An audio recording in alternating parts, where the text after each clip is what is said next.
And you can watch the full Albuquerque Mayoral Forum online at newmexicoinfocus.org. Welcome back to The Line. 8 candidates are running for mayor of Albuquerque this year. And Vic, crime is a defining issue for the candidates, certainly, and for all the forums that I've read about and heard about, crime is the #1 thing. Have you heard anything from any of these mayors so far that give you some confidence that they are on top of the crime issue? Has something jumped out at you and said, this person's on it, this is the way we should go? Absolutely. I've heard a few good things from a few good candidates around crime. They have to address crime. I mean, that's what the media every single day is crime. Right. It's, you know, somebody else has been shot, somebody's car has been stolen, somebody, you know, Sometimes I mean, we those all two saw the things picture together, of car the being stolen woman and someone shot. and her gun out in the driveway. I'm like, these people horrible. need to be careful. This is New Mexico. They're going to roll up to the wrong driveway. And so I've heard a lot of the candidates talking about that's been pretty much the #1 thing, as you say, that they have addressed. And I think the things that have stood out to me is people talking about, obviously, you know, changing the culture of our police force and having more community policing and having more people in the streets. You know, I mean, when I was a kid, we knew the police officers in our neighborhood. They were on bicycles and we met them and they came to our churches and our schools, and it wasn't just some stranger with a badge that you were a little suspicious about. It was part of your family and friends, and that's been my really seeing more of a focus on bringing it back to the community and having more input. And of course, you know, we can talk about crime all day long, but if we don't talk about our other favorite topic, which is the economy, the crime is not going to, I mean, again, we talk about addiction or crime. That's right. Well, people have no money. Once again, 80% of our children are born on Medicaid. I mean, we're dying on the vine. So if we don't fix economy, we can do everything anybody ever wants to do on crime, and it's not going to make a difference. Good point there.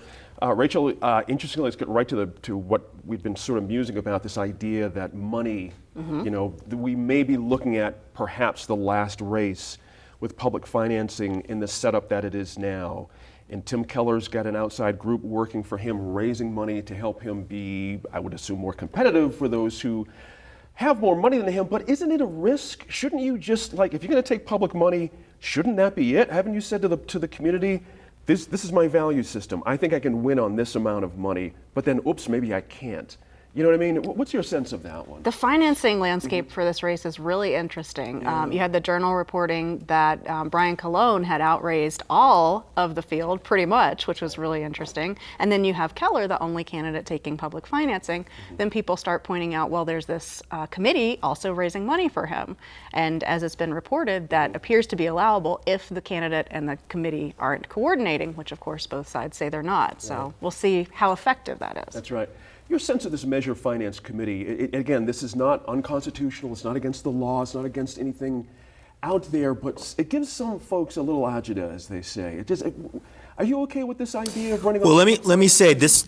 This is my legislation, and it's not perfect. I sponsored it in 2005. The voters passed it with 69% of the vote. The difference was there was a matching component that got struck down by an Arizona decision. The Supreme Court struck it down. Same court that passed Citizens United, by the way. So. $1 a voter, if you're going to do this, and by the way, the first time it ran, all 3 mayors, including R.J. Berry, ran. Marty Chavez, R.J. Berry, Rich Reuter, all ran using it. So when everybody buys into the system and it's a viable system, then it works. The problem is once you struck down that matching fund, and once we tried to fix some of the problems with it, which we tried to do, a bipartisan set of counselors said, you know, $1 a voter is not enough for a mayor's race to be competitive with folks like Brian Colon, who's raising, you know, ungodly amounts of money from folks who, frankly, have a lot of business before the city. So we could have fixed this, and there would have been no need for these MFCs at all. Anybody could have run competitively. And by the way, any of these folks could have run publicly financed, and it would have been a much more fair race. What happened was in November, and this isn't just Republicans and Democrats decided, now we don't really want to fix it. We want to sort of, you know, really sort of stymie those who decide to use it. In this case, Tim Keller is the only person who said, regardless of the risks, regardless of the potential problems we're going to have, I'm going to try to do this because I think it's important. I wish that there was not an MFC that had to do it, but when you have, you know, the top 3 Republicans all either contributing or raising over $500,000, and in the other Democrat in the race, 81 donors. 81 of his donors, I was looking at the report today, have maxed out at 5,000. So more than half of his money has come from essentially 80 really wealthy, and by the way, they're all folks who are related to a very small set of industries and businesses, all of whom have business before the city of Albuquerque. So do you want that system, or do you want this very flawed system, which, Vicki and I agree, we have to fix it. As a sponsor, it's not working, we need to fix it. We tried to fix it last November, and we need to fix it, but to sort of just get rid of it and to say, oh my God, Keller's using it and he's crazy, or to say unilaterally just hope for the best when folks like Brian Colon are raising, close to $1 million, it looks like. Is it the solution here, Dan Foley, is to what Eric said, revisit the situation with the match, and so folks come out with like 600 grand plus to be competitive? But it seems like that's a race, because each time you go up with the public finance stuff, someone's always going to be ahead of you. Yeah, so I mean, I know it's going to surprise you guys. I'm not in favor of the public financing. I know it's a surprise. I mean, here's the deal. I think if Brian Colon is raising $1 million from 81 people, that's Tim Keller's job to tell him.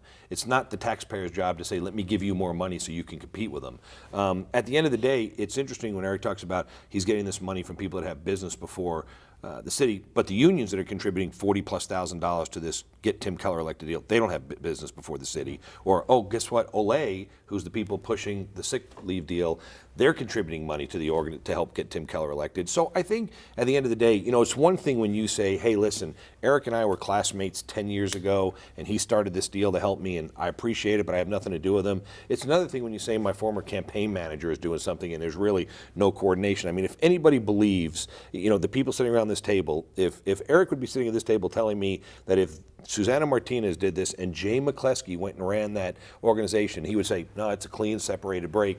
It's not true. I mean, this is clearly the person who's running around talking about utilizing the system, abusing the system, and at the end of the day, it's the taxpayers that are paying for this. And so we're seeing this not only with the mayor's race, we're seeing this with the city council race, where people didn't sign the forms, didn't pay the $5 and with Benavides, and that's going before the ethics board, I believe, this week at some point. So, I mean, we've got this constant example of the folks saying, hey, we need this public financing.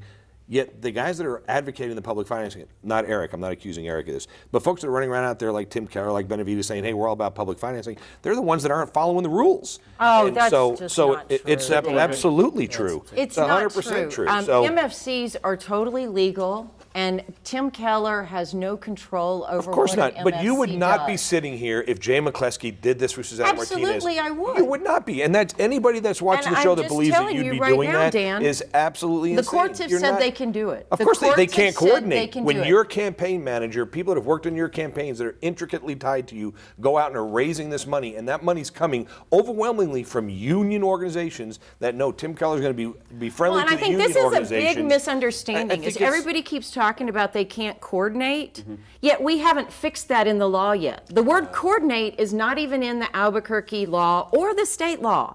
So people keep saying they can't coordinate, and I'm like, our own circuit said that somebody could be coordinated and uncoordinated at the same time. All they had to do was put their money in two separate bank accounts. They could still have those conversations. So I think it's very disingenuous when everybody from the chamber to Olay has supported public financing in Albuquerque. It's been an incredibly Republicans have taken it forever. It's been very successful, and everybody wants to talk about this MFC. Well, I'd like to remind people, back in 2013, one guy created an MFC to take out Ike Benton because he didn't like roundabouts. He spent over $100,000 in a city council race to help a Republican city councilor. We've had other ones that have benefited. But as Eric said, once we had Citizens United in 2010, followed up by Arizona Free Enterprise in 2011, which said public financing is totally constitutional, but the matching isn't. So either we fix it, or we're going to, even if we fix it, we're still going to see MFCs because the courts, particularly the 10th Circuit, are not going to get rid of them. And I wanted, can I just try this 30 quick? seconds. Okay, so Pat Rogers, we mentioned Pat Rogers was the same guy who was looking for the ghost of voter fraud. He was the lawyer on that. He's the lawyer on the complaint against Tim Keller. Right. He's the lawyer on the complaint against Javier Benavides. He's also the lawyer on the complaint against Healthy Workforce. The common denominators, you have the National Republican Committee member who is doing everything he can to discredit this system. The question is, why is it that this Republican operative doesn't want people to use public financing? And the difference between some of these corporate interests who actually have contracts, multi-million-dollar contracts, and they want to keep them before the city, and a union, for example, is that they're not getting contracts. They're not getting multi-million-dollar contracts. Got to wrap it there. We shall continue, as they say. Thank you all for being here. Good lively stuff on a Friday night.